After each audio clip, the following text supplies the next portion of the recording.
With you in 1 second, folks. We're going to get started in just one moment.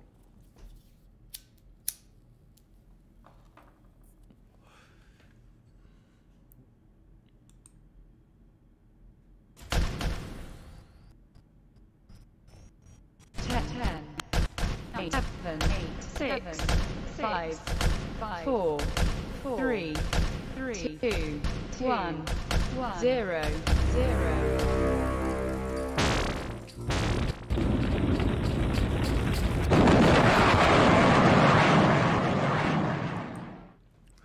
Hello, everybody, and I hope everyone is well. This is Michael Voss, the Dragon of the Southern Tier.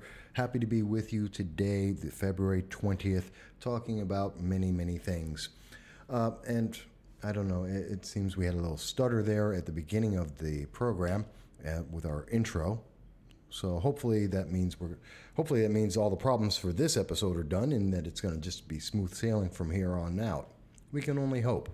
But of course, this is going to be one of our little speed podcasts where we go through just a couple of issues very quickly and very succinct, and we try and have a quick conversation. I do want to start off, though, with one very simple thought, and that is that I appreciate you. I say it every episode. It's the beginning of everything I start off with, and it's true. It is the absolute truth. I believe and love every one of you guys and all of your comments and everything you have to say. It all matters to me, and I thank you. You guys are really special, and I thank you for that. Now, of course, I do want to mention that the CPAC, the Conservative Political Action Conference of 2019, will be coming up next week. I will be at CPAC. We will be speaking, we believe we're going to be speaking with Deneen Borelli and Tom Borelli and having interviews with them. We have Eric Caron, who's going to be doing an interview with us. We have a couple of politicians who we're trying to nail down. We should have that. And we'll have a list out very shortly of all of our exclusive interviews that we're going to be having at CPAC. But let's start off with something very simple, okay? The thing that we wanted to talk about today, oops, wrong thing. There it is. Did you hear about this? President Trump comes out yesterday and says that he is looking to decriminalize homosexuality across the world. Across the world. And when he does that, the very first comment that comes back out against this, and you know there's always someone who's going to come out against anything that he has to say, is that he's somehow using an old racist tactic.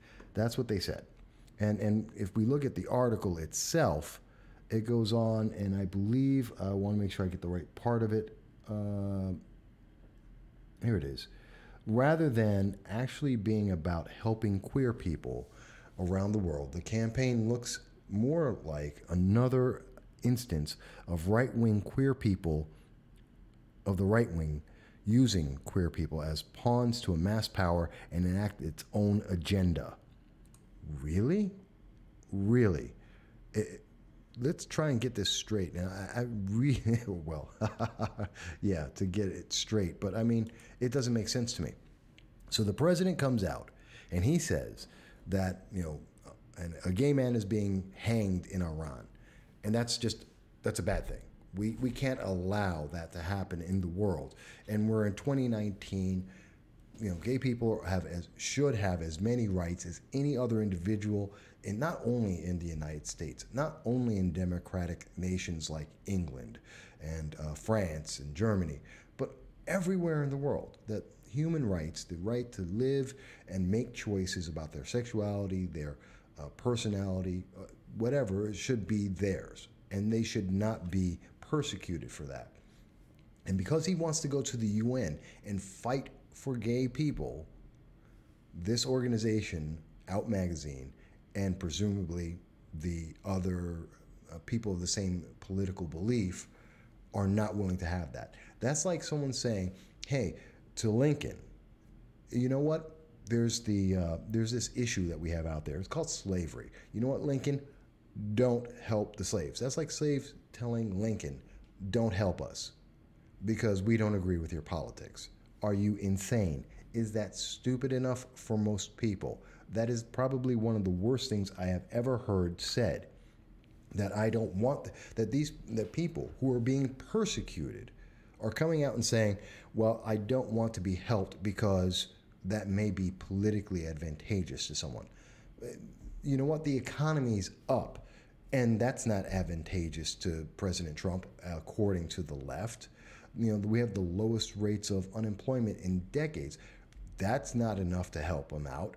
So why are you worried about him protecting gay people? I don't get that.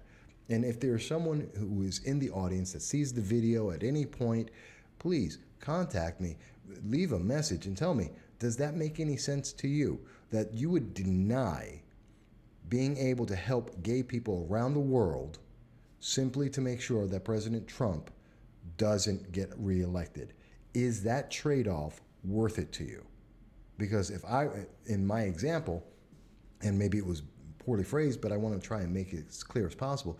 But if I were a slave in the 1800s under President Lincoln, and he says he's going to come out and end slavery, I would never say, no, I'm not going to do that. If you were Jews in World War II, I cannot imagine them saying, no, we don't want to be helped there. We don't want to end that persecution. Go for it.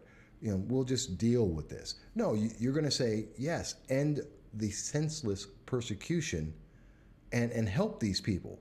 Whether or not you're politically going to get reelected or not, whether it's a political advantage, doesn't really seem to make much of a difference.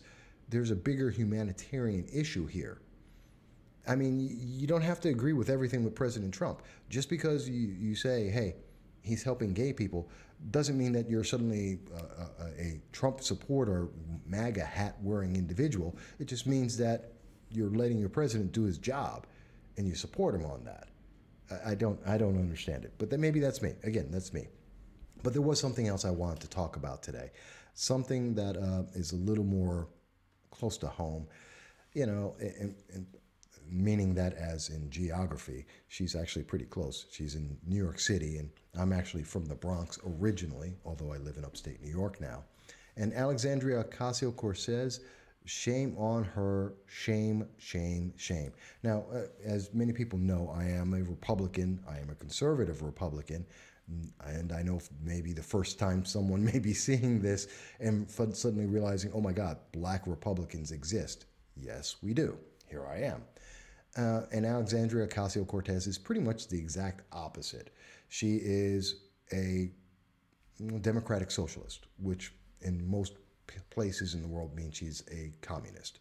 But she identifies herself as a socialist, and she is a firebrand. No question on that. She's got Nancy Pelosi spinning around, doesn't know how to handle her. And she's very much into her socialist ideology. The Green New Deal, which I've talked about at length, is something that she is absolutely, absolutely into. Well, let's take a look at something here and really get a good grip on this. Because Alexandria Ocasio-Cortez, now we all thought that she was going to get elected because she was, she's a firebrand. She got out there. She did her job. She worked really hard. Okay, fair enough.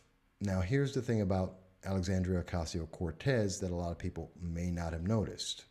And that is that she went out there, and there it is. Don't mind that other image there. But she goes out. I just want to cover up the commercial. And she's attacking. Once she got elected, she came out and she started attacking individuals in Congress and saying, hey, February 10th, she wants to make sure that we get the ethics for the members of Congress right, that we have to make sure that they're going to change the campaign finance laws because it's just unfair. It's not right. This is a bad thing that's happening. That's what she's saying, okay? And some of it is right. Part of it is right, that yes, there have been campaign finance laws that have been, some of them are bad. They can be improved. I don't want to see all the union money that I see every year going out to every single Democrat just because they're a Democrat. And these are dues that are being taken from individuals that don't necessarily want to pay for the democratic socialist ideology. So I would love to see some changes with that, and we have seen some already. I'd like to see more. But here's the thing that came out right after this. So that was on February 10th. She's sitting down in Congress saying, what if I was a bad guy? What if I was out there trying to do something shady with campaign finance? Could I do it? And what do you know? Lo and behold, she answers that because she is doing something shady. She is, in fact, doing the wrong thing here. Oops, wrong place.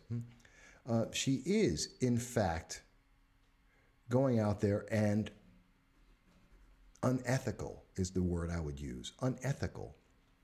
Alexandria Ocasio-Cortez is facing ethics questions because she had her chief of staff was the head of her PAC. He was paying money that came from Alexandria Ocasio-Cortez to her boyfriend, and rather, let me rephrase that because I want to make sure I get it exactly right.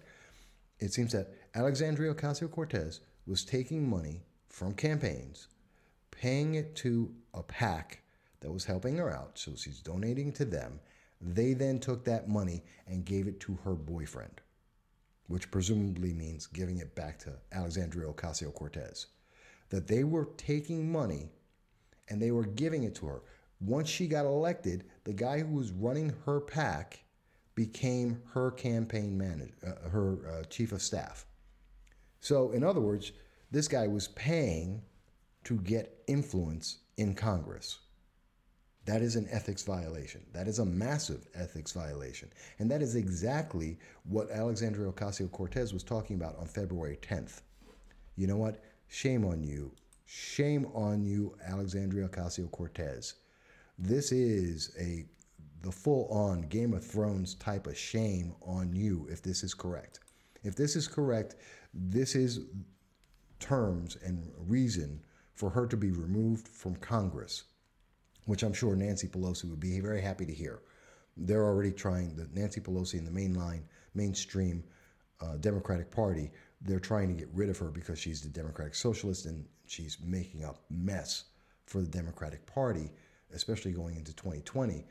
But so don't expect Nancy Pelosi to help her. But the whole thing is, look at the hypocrisy. She's so hypocritical here that she actually violated the law, actively violated the very same kinds of laws she's accusing Republicans and everyone else of doing.